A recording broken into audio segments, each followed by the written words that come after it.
Hi, everybody. Thank you all for joining us in today's interview with special guest, Dr. Vera Tarman. Dr. Tarman is an expert in addiction and specifically food addiction. And I'm so excited to get my audience to learn about Dr. Tarman's work and why everything she's doing is so crucial. And I truly do believe this is the future of so many conditions, not just the carnivore diet and obesity and all those things. So, Dr. Vera Tarman, thank you so much for accepting my invite and welcome. Oh, thank you. I'm delighted to speak on this subject wherever I'm asked. Thank you. Awesome. So, Dr. Tarman, can you share a little bit with our audience your background and what your current day-to-day activities entail? Okay, so I'm an addictions physician working out of Toronto, Canada, and I've been in the field since 2005, something like that. So almost 20 years. Although I don't work specifically with food addiction, I work in general addiction. It's an inevitable thing for at least half of my population. I work in a treatment center, so I see people coming in, quitting their alcohol, quitting their cocaine, quitting their even tobacco, cannabis, then they start eating and they go, why? And so, I just say, well, let's just connect the dots. So that's sort of that's what I do day to day. I work at a treatment center, and on my off time, I do the podcast, Food Junkies podcast, and my food addiction Facebook group. But generally speaking, it's addiction, and so that's the language that I speak when I talk about food. Yes, and also you had a personal experience, right? Yes, that's Yeah. right. Yes. Yeah. So like so many young women in their 20s in university, I thought I was fat and wanted to lose weight and got into a real cycle, like so many of us do, of losing weight and then gaining it back and losing it and gaining it back. And what happened to me, which I think happens to a lot of people who get caught in that mess, is it just got worse over time. And in those days, and actually even today, that would have been called binge eating or bulimic behavior. I actually adopted bulimic behavior, and so I was convinced that that's what I was. But I couldn't find a solution other than I just kept trying to tell myself, I just have to eat whatever I want to eat, and don't try to get rid of it by throwing up or running too much or something, and it'll kind of pass. And it never did. And it wasn't until I got into the addiction field, started reading that literature, Nicole Avena is a very good example, that I thought, oh my God, I have to treat this like an addiction. And in those days, so this was now like almost 20 years ago, nobody was talking about it the way we are now. But I didn't realize that there were people in various parts of the world having their own discoveries. And so my discovery was, I have to treat this like an addiction. And then over the years, especially with the podcast that we do, I discovered a lot of people made that connection, but it never got affirmed. And I would keep talking myself out of it, like, don't be silly, you can't be addicted to food, go back and have a little bit of something. It wasn't until there was a real strong community of voices saying, yes, it's an addiction, that I was able to hold firm. And so I've been sugar-free and craving-free for at least 15 years. Wow. So it's possible. It is possible. Yeah. Yeah. I've been listening to your podcast, Food Junkies. It's named after your book, right? Food Junkies is the book. Yes. Yeah. I mean, I would recommend people read the book as a sort of primer, as a start, because we take a lot of the people that are interviewed there, and of course the world gets bigger with this area, and we try to nab everybody and interview them at least some point. Yeah. And the guests that you've had on your podcast are just phenomenal. I mean, I probably listened in maybe 1 week to around half of the videos already. Oh, it was like on repeat. wow. Yeah. It's really good. I mean, you've had everybody from Dr. Ken Berry to Dr. Silas. So I'm really excited for people to watch this interview on my channel and then go and check out your podcast. I'm going to make sure I link it in the description box below. Oh, thank you. That's great. So you are heading a rehab facility, correct? You're the director of a rehab facility in Canada. Yes. It's called, let me see if I remember. Ren something with an R-E. Yeah, Renascent. Yeah. Yes, exactly. And you did also have a program for food addiction. Yeah, we for 3 years we had a program that a donor funded. They approached me and said, "I believe in this cause. How can I donate something?" And I said, "I got a great idea. Donate to Renascent to allow us to build a program," which we did for 3 years. But you know, the idea was to get it started and then maybe sustain itself, which That didn't happen. we weren't able to do because COVID hit and then it just never picked up after that. But for those 3 years, it was amazing because we need, food addiction is a range of conditions, as it were, and it's a chronic progressive thing that changes over time. And there are people at the end of the spectrum, like the severe stage of food addiction, who require like a month of being locked up away from their drug of choice, which in this case is food, and to learn the same tools that we teach our cocaine and our crystal meth and our opiate addicts. They were sitting in the same room as those folks. And the language was the same. Everybody had the same understanding. You have this relentless obsession about food or something, food, sugar, specific food, and you can't get it out of your head. That was the same as the crystal meth person sitting right next to them. And it was a very powerful experience for them. And all the people who left that program and continued the relapse, the addiction tools that we taught them, relapse prevention, support,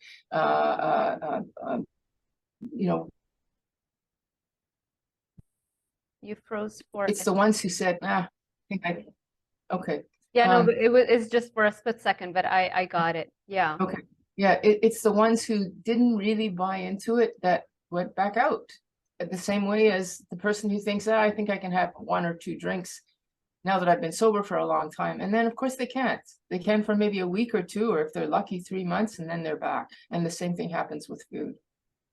Do you consider addiction to be a disease? Well, yeah, that's a good question. So what is a disease? When we're talking psychiatry, which is what this is, it's a psychiatric disorder. I actually like the word disorder more. So like depression, what is depression? What is anxiety? We don't actually know what it is. We have theories that it's a neurochemical imbalance of not enough serotonin, or with ADHD, too much dopamine, or not enough in the frontal part of the brain. Similarly with food addiction, we can use that challenge, and on that level it is. But I like the word disorder because it's more than just, like we mentioned at the very beginning before we started, like with a carnivore diet, you remove all the triggering foods, which tend to be processed carbohydrates, but a person is still living with this sometimes we call it a beast. I know Bitten Johnson calls it the red dog. Like there's something still within that is hungering, and the addiction piece tries to address that. And that's not just physiological, that's also psychological. So, and then also you get all these people who say addiction isn't a disease, it's a matter of choice. And we're saying it's an actual disorder in the brain. Like if you want, you can say it's a habit, a bad habit that has become so entrenched that it doesn't actually remove. You have to learn to live with it in a safe way. So you could use the word disease, but disorder will work just as well. But what does happen is there is a brain change, with whatever you want to call that. Right. There is a fundamental change in the brain that potentially does not repair back to stage 1 or square one. Okay, so that's the key here, right? Because I agree with everything you just said. I look at it as a disease or disorder, similar to how diabetes is a disease or a disorder, right? Exactly. Yeah. Like a diabetic, if they're eating well and their sugars are normal, they still have the disorder. It's in remission, and that's the same thing that happens with food addiction and depression and anxiety and everything else. Right. Yeah. And I agree with you too. Like we don't like to call it even disorder. We kind of don't like to call it that because we're not supposed to be targeted with highly addictive foods. It's really the presence of this unnatural substance that's now causing symptoms in us. So where's the real issue? Is it us that we have a disorder, or is it the fact that we have drugs literally being The way that marketed to us. you've described it, I would say food addiction. Yeah, the way that you describe it, I would say food addiction is a normal body response to an abnormal environment. And that's how it starts. Because how does addiction start? It's a brain adaptation to excessive stimulation. But then once that's happened, then we do have to own it. Like, it started out there, but now something's changed in me. Just like if I'm a diabetic, now my insulin, now I'm more insulin resistant even on a good day. So I'm going to have to be extra careful. But so there is something that's fundamentally changed. But you're right, it's the body that's prepared itself for an onslaught of excessive stimulation, mainly through sugar and refined Yeah, carbohydrates. yeah, I love it. You know, I did my dissertation on sugar addiction, believe it You or did? not. I did. Wow. Yeah, so I'm a classically trained dietitian, so I have, my bachelor's, my master's in nutrition and dietetics, and then I did my doctorate at the University of Miami in the effect of a high intensity interval training exercise bout on chocolate addiction, parameters, variables for chocolate addiction, like attentional bias, affect, mood, and Yeah. yeah. And so I Wow. had to do a really deep dive into that. And back when I wrote my literature review, it was around the year 2015. So the studies on comparing sweet taste to heroin weren't out yet. Those came out in 2017. Uh-huh. So somehow I knew that the rats prefer the sweet taste over cocaine. Even if you increase the dosage of the cocaine, the rats will still have a preference for the sweet taste. And you Uh-huh. would think at that point I would stop having the Atkins bars and things like that. It didn't really click for me. Isn't that Uh-huh. Yeah. interesting, the denial, how strong it is? Oh, And then, absolutely. yeah. And If, then, if yeah, go ahead. I just want to say kudos to you, because studying, you said that you were studying in nutrition and diet, and that's not an that area. I mean, I'd love to speak with you specifically. That area does not embrace food addiction, like, even to this day. Like, you are an unusual creature. And thank you for being open-minded. Thank you so much. It's because of my own struggles that pushed me to learn so much more. It's like the amount of information that I've had to gather by reading the books and watching the podcasts and all this kind of stuff is, Huh. it's really 99% of my knowledge base, whereas everything I learned through traditional academia is like just 1% because it was so basic. Yeah. And like you said, the Academy of Nutrition and Dietetics, and I'm sure the history there, right? And they're one and the same. I mean, they work with the food companies. They invest in companies like Yes. Coca-Cola. I mean, wild things. So, Yeah. and when you're 18, 19 and you want to become a dietitian, you just, everything they tell you, you accept it and you try and you Yeah. blame yourself when it doesn't work. It's like, oh, I just needed more willpower, you know? Yeah. Yeah. So thank you so much. So it wasn't until recently that I came across the 2017 studies. I am familiar with three of them. There might be more, but there are at least three studies that show how the rats prefer saccharin, which is a sweet taste, by a Yes. very large margin over heroin. And Yeah. so that blew my mind. That I feel like kind of snapped me out of my denial for whatever Yeah. reason. I think we have more of a taboo associated with heroin as compared to cocaine, or at least in my mind, maybe. Huh. And Uh-huh. so when I started sharing that, some of the backlash I received was Oh, about how, well, you don't see anybody holding up a bank or a homeless person because, oh, what would you yeah. say to that? Yeah, I get that. I get that too. It's especially now in today, where we have the fentanyl crisis and people are like literally dying. Young people, like the next day, they're thriving and healthy, and then they're dead. And they say, how can you make that comparison? And you can say for sure that cocaine and heroin addiction are more dramatic addictions, more immediate. That's the key. They're more immediate. in their damage to a person. Because any drug that you take, if it goes to the brain quickly and excessively, is more addictive. But food is kind of like cigarettes. It's a slow, almost under the radar addiction, but it actually kills people in larger numbers than opiate and cocaine, which is, in the larger population, maybe 10%, maybe. With food addiction, it's 60, 70% when we start calling it diabetes, high blood pressure, any of the metabolic disorders. Like, why do people die? They die of those conditions. And of course, we all have to die, but our lifespan is around 80-ish, something like that. And we could theoretically be healthy until 75. But we're having people dying at 50, 55, and that's not so it's kind of like pick your poison, or pick your cause. The immediate aggressive death of a young person, very heart-rendering, or the general population of slow gradual death sort of after the age of 50.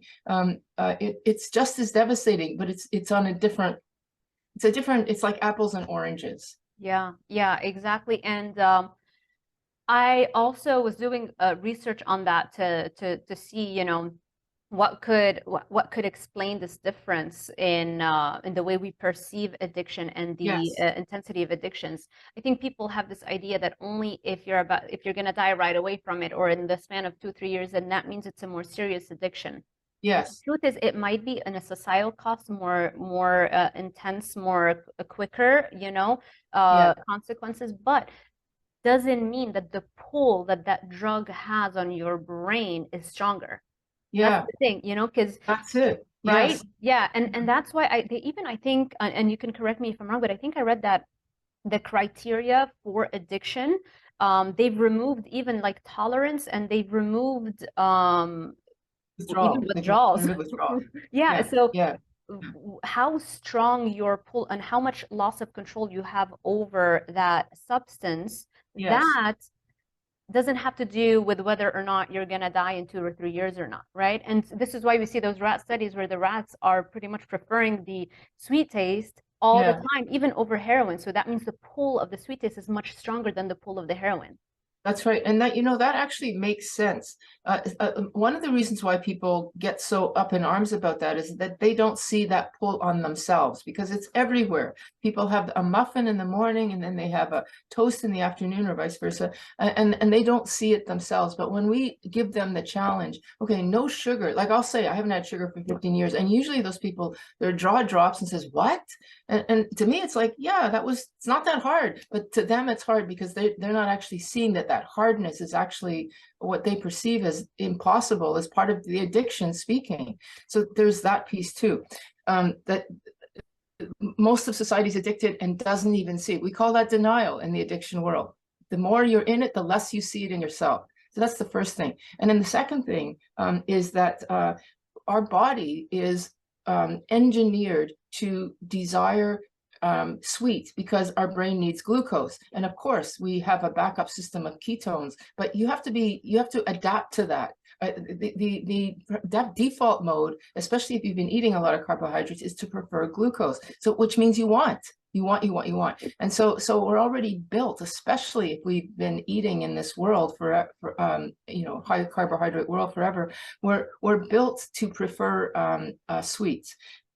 Heroin and cocaine go to that system, that sweet preference system, and then mimic it by giving what essentially is like a super sweet. But it's actually a mimic. The food is actually the thing that the brain was made for. So it would make sense that we would be more quickly addicted to something that we were made for, more than something that had to look like, hijack and look like. So heroin looks to the brain like sugar, but it isn't sugar. But sugar is sugar. You see what I'm saying? Yeah. Which is why I've had many people, and please listen to this, folks who are listening. I've had many people, crystal meth, I think, is one of the most devastating addictions. And of course, opiates, because fentanyl, because people are dying. But in terms of the pull, the psychological pull of crystal meth, it's one of the most devastating. Like, it's just hard to break the lead. But I've had crystal meth people say sugar was harder. They got off the crystal meth because they went on to the sugar, and now they're getting fat, and they're like, oh my God, I gotta quit. And they can't. And literally, I've had people say it's harder than crystal meth. It's just, you see the drama of crystal meth. With sugar, it's, you got diabetes, so does everybody else in society. There's no drama, but it's still bad. Wow, I keep hearing that over and over again, especially now that I'm delving deeper into the addiction world. Uh-huh. So many people, like you said, yeah, they struggle with all kinds of addictions, heroin, cocaine, alcoholism, and they just can't, they struggle the most with the sugar. It's Yeah, incredible. It's chilling. And you know, another thing is that the studies that we have right now, they are chilling in and of themselves, just knowing that the sweet taste is so much more addictive, right? But the yeah, problem is that what we have surrounding us is an even worse combination. It's the carbohydrates and the sweetness plus the fat. And that, yeah, I yeah, mean, we know this is even more addictive than just pure white sugar. yeah. So, you That's know, right. this stuff scares me. Yeah, yeah, fat is a really good medium to carry more sugar. It's kind of like the alcoholic who says, if I use a bit of cocaine, I can drink more. It's kind of like that. They synergistically work well if you want to get higher. And because you know, it's hard to just eat straight sugar after a while, but you can eat a lot of sugar in fat. So yeah, you're right. It's definitely, that's why ice cream is so popular. Yeah, yeah, Yeah. yeah. And this is why, you know, 95% of people cannot lose weight and maintain the weight loss. Everybody can lose weight for a short period of time, but 95% Yes, of people regain all of the weight, right, within that's one right. year. Yeah. So, when people are skeptical about this, I think just, I mean, look around you, pay attention to your relationship with those foods and how hard is it for you to quit, you know? And Yeah. it's always harder when you dabble, when you just try to restrict portion size. It's like, I'm just Oh, gonna have a tiny bit of heroin, you know, absolutely. as opposed Exactly. to abstinence. Yeah. Yeah, yeah, yeah, and that's because you develop in addiction a hypersensitivity to the substance, and so I mean, we could call it, if you don't like the word addiction, you could say it's a dopamine hypersensitivity. You know, you've basically overstimulated the dopamine system, and so you get this what a normal reaction to an abnormal environment, you get a hypersensitivity so that just a little bit will inspire more. And dopamine is the neurochemical of more, of want, Hmm. of, you know, my want switch is broken or my more switch is broken, it won't stop. That's actually dopamine running amok. Yeah. Yeah. Would you say that this sensitivity, this heightened sensitivity to the drug as the disease progresses, and I put Yes. disease in quotation marks, right? Yes. Do you think that that is due to the destruction, the gradual destruction of Yes. dopamine receptors over time? So Yes. the less you Absolutely. have, right, the more sensitized you are to any sort of dopamine hit you get. Absolutely. Thank you. That's right. And that's why I see a lot of it in my world, because a person's coming in with a cocaine or heroin, dopamine hypersensitivity, and then they think, well, okay, I'm going to quit. And it's okay to have a muffin or eat an extra 3 chocolate bars because they actually have the vending machine in the center. And then they find that they're eating that all the time because it has just morphed into the other addiction. Right. It's a human, and it's very, very common to see the alcoholic go to sugar because it gets all 3 neurochemicals, dopamine, serotonin, and endorphin, and also opiates, which is the endorphin receptor, because sugar covers all those bases. So it's almost like a triad of alcohol and opiates and sugar. So if you're addicted to one of those, I don't want to say you're addicted to all of them, but you're definitely a prime candidate to be addicted to all of them. Yeah, yeah, the addiction interaction disorder too, right? Where you just want to use anything to stimulate the brain chemistry, Yes. right? And it is just so common. I was wondering, given that you're seeing and working the addicts with the addicts every single Yeah. day, and I don't know, do you call them addicts or is that no longer politically correct? You're more entrenched in this world. Yeah, I guess, you know, people with substance use disorder, but, you know, addicts is fine. Got it. Okay, yeah, that's right. I did hear Mike Collins talk about this. You know, they've updated all of the Yeah. books and the guidelines to refer to addictions or quote addicts as substance Yeah. use disorder. Okay, so what is the number one, or maybe there's more, um, success tips, or what is the differentiator between those who overcome their addiction versus those who relapse chronically? Okay, so I'm going to answer that question, but I want to sort of answer another question that I'm anticipating that you're going to ask, and I'm just going to pretend that you asked me that one question too, and that is that if you're following a carnivore diet or a super low keto diet, you're not eating sugar anymore or refined carbs. So why is it that you're still thinking about it? And that's because addiction is not just. So this gets to the second part of your question, or your question. It's not just about the food itself. It starts there. I have this introduction to an overstimulation of food, which now has created a tolerance, and this morphed into this thing called addiction. But along the way, we developed, like I said earlier in the podcast, an entrenched habit form, and this is what we call the sort of psychological dependence, often used in the addiction world as triggers. People, places, things. When I go somewhere, I'm used to having a drink there. When I go to a movie, I'm used to having a big thing of popcorn. I can tell you from my own experience that I could not go to movies for 3 years because I just wanted the damn popcorn. And I realized that I was actually more interested in the popcorn, which was of course huge, and then part of my friends who didn't want all of hers. And then when I couldn't have it, I was like, I don't want to go to that movie. I'd rather watch Netflix. And it took me a while to get out of that. So there's entrenched patterns of people, places, things that is not anymore about the food. It's about the psychological cues that have developed. And so what I would say for now to your question, what's the first, like, what are some tips? First of all, you have to get rid of the substance. So if you're following a true keto or a carnivore, you're not eating those substances anyway, because I don't think fat alone can be, I mean, it might be a cue or a trigger, it might be, but generally speaking, it's not. It's with the sugar, and especially with the salt. But anyway, find the offending substance. It's not just sugar. If you're somebody who was into the carbohydrates before and developed a pattern, it might be sugar and flour, and then it might be grains, it might be dairy, it might be cheese. That fits the carnivore because cheese has got casomorphines.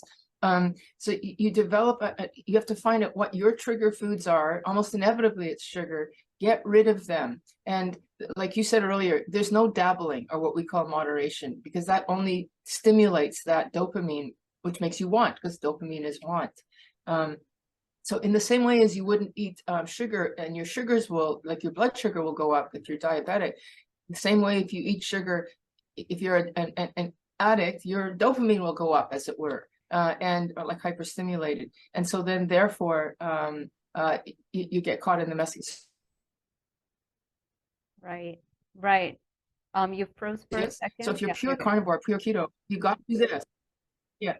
Okay. So you have to first of all get rid of the food, and then second, what are the triggering behaviors and the triggers? So there's where your sense of sweet comes in. Well, stevia, that's fine because there's no carbohydrates in that. Yes, it came from the leaf, but it's whatever, it's very no calories. But it's the anticipation of sweet. It's the cue. When I eat sweet, I get sugar. It's powerful. And that's why I'm not a fan of, like you mentioned, Atkins bars and fat bombs and stuff. If they look like dessert, they are dessert, even if their calories are low, and the brain is thinking, this is dessert. You really, what you want to do is get out of that mentality. It's not to say that you don't want to enjoy your food, but you don't want your food to be the reward of the day. It can't be. It was never meant to be. The moment you start doing that, you're taking you're making it more, and then therefore it will require hyperstimulation. It should be part of the day, absolutely, because we have to enjoy our food to eat it, but it can't be more than that.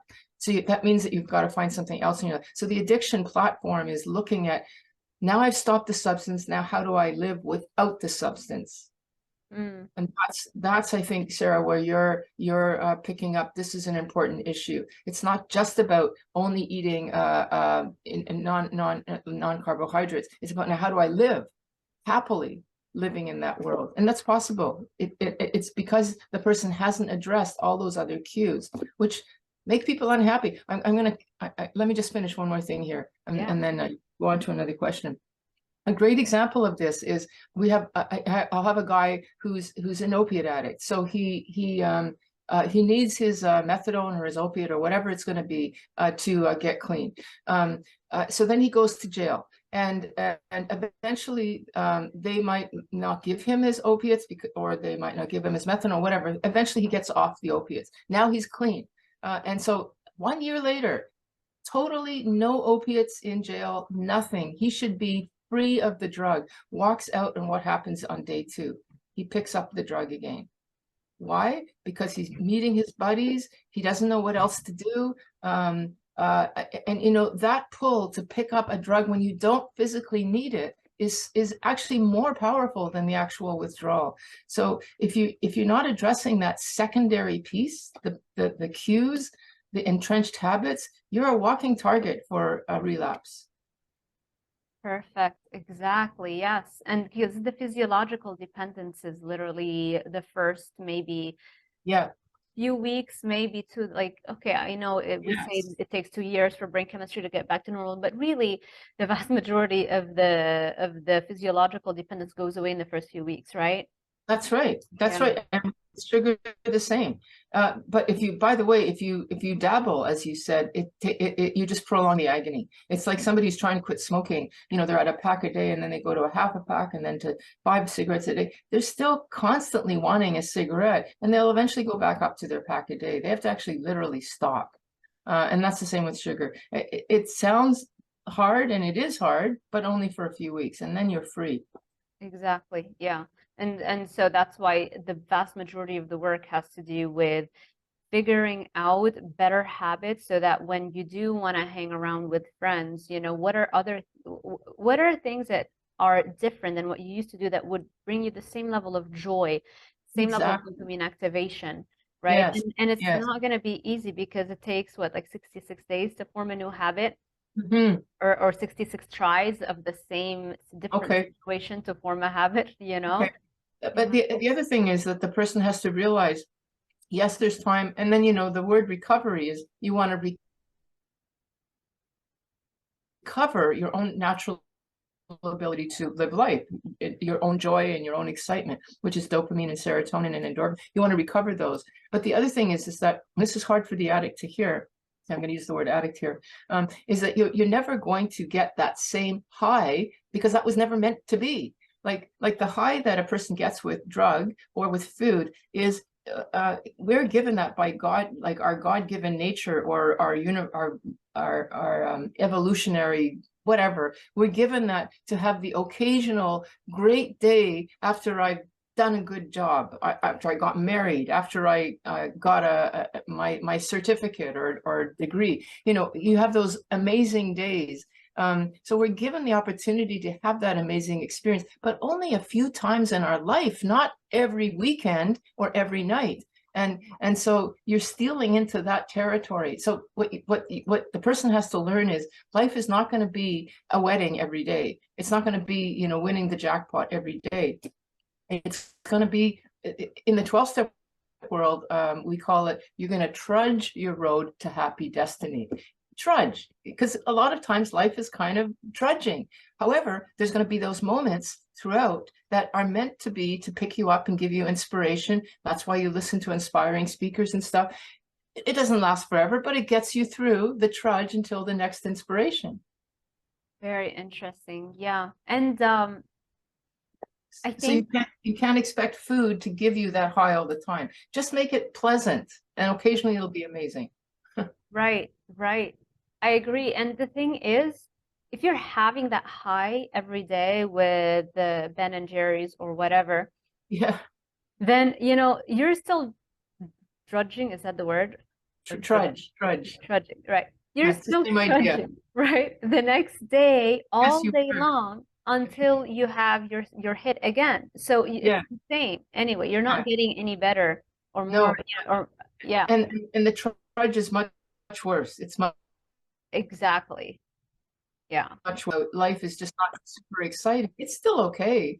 You know, it's like the difference between going to a concert, a rock concert, and watching it on Netflix. You know, both of them are good. I can't do the concert every day. I can't afford it. I don't have the time, but I got Netflix in between, and that will work. It's fine. Thank you very Yeah. much. In fact, now as I get older, I prefer the Netflix because it's too late. The concerts are too late and too loud. Like that's what happens too. You end up just settling. You recover back to your natural, whatever person you're meant to be, you'll be. Right, right. Yeah. Um, I've been wanting to ask you this from the beginning, but so I'm going to ask it right now. Okay. What are the general relapse rates for different addictions? Well, that's, you know what, statistics, I don't know. I'm gonna have to say that's a question I would have had to look up and answer. I can give you a gut response though, that some, generally speaking, people will say that it's only 1 in 10 that succeed in any addiction. Like I'm talking now about like alcohol, drugs, cocaine. Generally, and often when people come into the treatment center, they'll say, you know, look around, and in this room only 2 or 3 of you will be sober in 5 years. And then you could say, okay, well, you know, what's with this? But what those statistics don't show is, do all of those people follow? This is where that's not, maybe that's why I don't have a good answer for you. Do they all follow the recommendations as prescribed? Not everybody does. I think that we can say that the success of addiction treatment is about the same success as a diabetic treatment. When you're trying to ask the person to stop eating sugar, or you got to change their diet, patient non-compliance is so large, and that's why there's such failure. And we see that patient non-compliance with high blood pressure medication, with depression we see it with everything in medicine. Don't expect a recovery rate because there's a high rate of patient non-compliance. And similarly with food, if the person is compliant in addiction, the success rate is actually more like 40 or 50 or 60%. And I could say that that's similar with food. Like I see that too. If they're doing everything, not having the sugar, you know, restricting their foods to meals, not sort of grazing throughout the day. You could call that intermittent fasting. I don't care what, but you have restricted time periods. If you get support, you do all the things you're supposed to do. Sobriety is long lasting. And then the question will be, where in my plan was there a hole if you relapse? Because you could eventually not relapse. Relapse is normal early on, if you're doing it the right way, like doing everything you're supposed to do, because it's going to teach you where you needed to fix something. And then eventually you'll be good. But there's a huge, if you look at the large population where there's a lot of non-compliance, it's probably 10% because people aren't doing everything. They'll say, I don't want to do this. I don't want to call the restaurant and find out if they put sugar in their sauce. Like, I don't want to do this. It's too much trouble. And that's where people get stuck. Do you think that if there is sugar in some dressing or sauce, but it's not really sweet, like the dressing doesn't taste sweet, you know how they just add a little bit? You can't taste the sweetness. Would you think that it triggers the same addiction as a cue? You know, that's a good question. Like, at what point does exposure become an actual trigger? And I think that depends on the person's sensitivity. A lot of it is intention. So if you accidentally, like an alcoholic will accidentally, and they're sober, have a drink of something, go and spit it out, go, oh my God, that was that had liquor in it. Chances are it's not going to fire up their desire.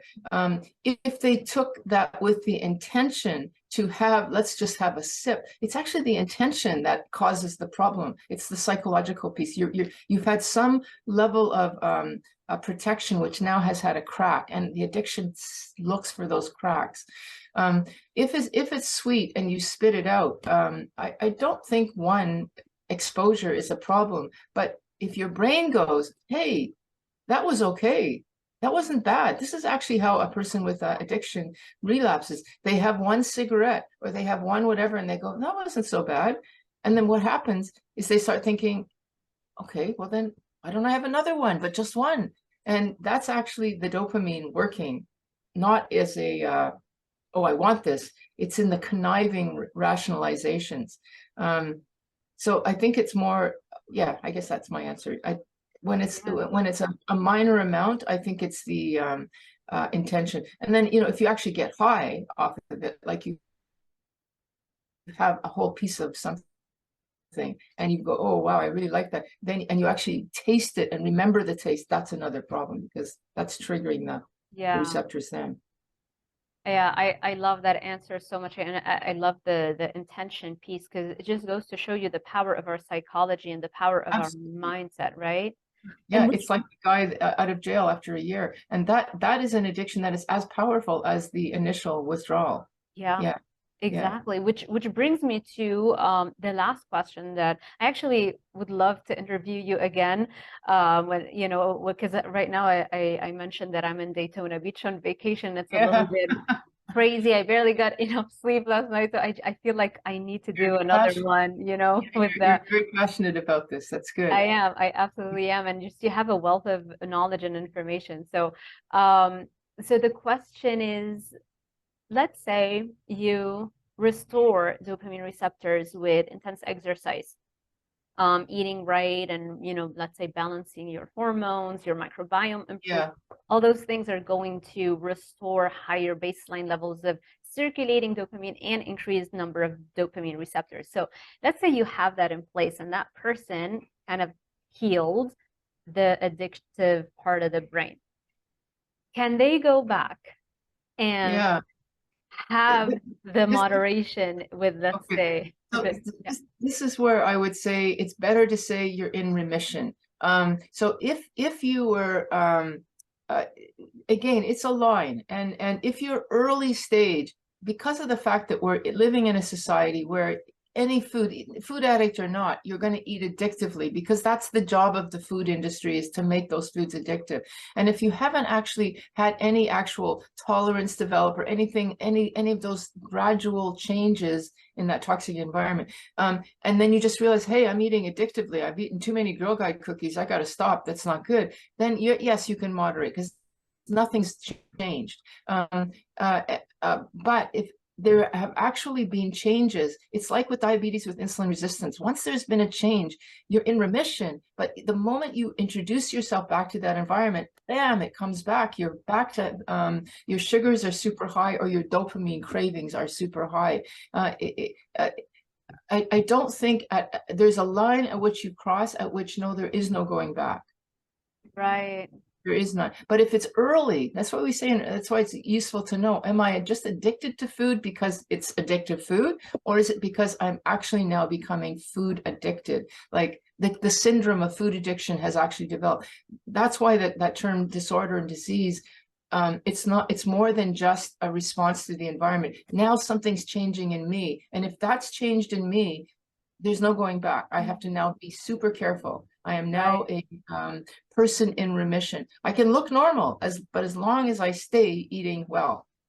That brings up this comparison with somebody that say who has type 2 diabetes who's in remission because they went keto or carnivore and they no longer have blood sugars that's above 126, right, milligram. Okay, so can these, Yeah. if you're a recovered type 2 diabetic, do you want to go back and have the oatmeal and the rice? Of course not, right? Because you're more Right. sensitive to that. You're gonna go back very Exactly. quickly, right? And I feel like that's the same thing with the addiction Very brain. same idea. Yeah, very same idea. We're just talking about dopamine receptors instead. That's why I encourage people to see addiction as almost like a dopamine resistance syndrome. I mean, or Mm, hypersensitivity, but you can say dopamine resistance too. Like there's something that's changed. Um, right. yeah. I love that analogy. Yeah. Because I do get those questions a lot, especially when I start talking about carnivore and no sugar, none of that stuff. And Yeah. people in the beginning, it's hard to wrap their heads around the fact that they're never gonna have a piece of cake ever No, because that's their addiction speaking. Right. That's no, you can't say that.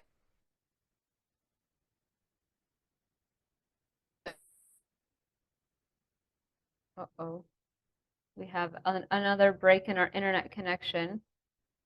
Let's see. Have a bottle of wine at night to get to sleep. And then it became, how will I not have my Haagen-Dazs ice cream before I get to sleep? Oh, do you want me to say that all day? Right. Yeah, Yeah. it worked. I don't know. It like it freezes, but then Yeah. it tells like you everything you said happens like really fast, and I can get everything you said. Okay, So okay, yeah, yeah. I maybe because we're here, I think the internet isn't as strong. So which is why I am definitely gonna reach out really soon again, and we'll see what our audience wants you to answer. Write them in Sure. the comment section below, and I'll prepare a new set of questions because I know that I have a gazillion also additional question that I would want to ask you, but yeah, I definitely would want to do another part to go a little bit deeper. Thank you so much, Dr. Tarman. Where can people find you, your book, all the good stuff, your podcast? Okay, so if you're interested, if you're interested in this area and wanting to learn more, please get my book on Amazon, Food Junkies, Recovery from Food Addiction. It's very readable, and it gives everything that I've said and more. And then we, of course, have the Food Junkies podcast, which is the updated sort of live version of that topic. So talking to all the people that we think are going to give good information about food addiction.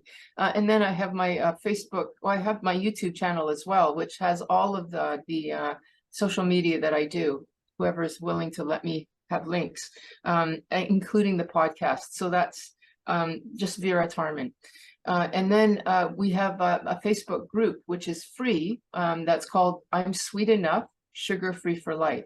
And if you think you want to be in a supportive environment to get clean, join that group and just say, hi, I'm new, what do I do, or whatever, and you'll get lots. It's a very vibrant community. I really encourage people to go to that. And I think those are the three main ways to find out more. Fantastic. Yeah, and I will make sure to link everything in the description box below so people can find you very easily. Thank you, everybody, for sticking with us. I hope you enjoyed this kind of content. If you did, make sure you give this video a thumbs up, subscribe, and hit that little notification bell icon so YouTube alerts you every time I post a new video. Thank you all for watching, and I will see you in the next one.